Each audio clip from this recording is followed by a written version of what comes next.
मुकुंदनगरकरांनी तुम्हाला अपक्ष म्हणून निवडून दिलं. हो. मुकुंदनगरकरांनी प्रेम दिलं तुम्हाला, हो. त्यांनी साथ दिली तुम्हाला, हो. त्यांनी तुम्हाला उपमहापौर पर्यंत पोहोचवलं. हो. लोकांचं एवढं प्रेम होतं. हो. त्याच मुकुंदनगरकरांना सोडून तुम्ही मुकुंदनगरला सोडून तुम्ही पळ काढला.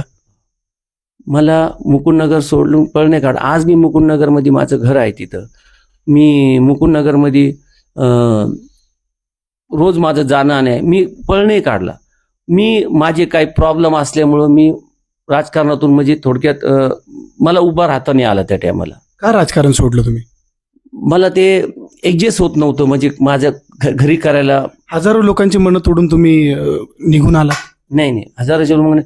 पण मी मुकुंदनगर कधीच सोडला नाही. मी सोशलमध्ये माझ्यासारखं मुकुंदनगरमध्ये प्रत्येक माणसाला तुम्ही विचारू शकता की मी फक्त पदावर नाही राहिलो, पण कामासाठी मी आज बी मुकुंदनगरसाठी आहे. मी आज बी मुकुंदनगरचे प्रत्येक कामाला जे बी काम असतात. आज मुकुंदनगरसाठी कब्रस्तान नव्हतं, मी मुकुंदनगरला आम्ही कब्रस्तान करून दिलं. स्वतःच्या खर्चाने खरेदीने आम्ही मुकुंदनगरला कब्रस्तान दिलं. जर स्वखर्चातून मुकुंदनगरसाठी कब्रस्तान बनवलं. हो, आम्ही स्वतःच्या पैशाने आम्ही कब्रस्तान खरीदून मुकुंदनगरला आम्ही कब्रस्तान दिला. तिथं दफनभूमी नव्हती, फक्त एकच होती दर्गा दायऱ्याची. त्याच्यासाठी आम्ही बाहेर जावं लागायचं. त्यासाठी सगळे जे बाहेरचे लोक आले त्यांना प्रॉब्लेम यायचा म्हणून आम्ही ते दिलं. मग आम्ही प्रत्येक प्रयत्न मग दर्गा दायऱ्यामध्ये जिल्हा परिषद शाळा होती, ती शालिनी ताई त्या टायमाला जिल्हा अध्यक्ष होती.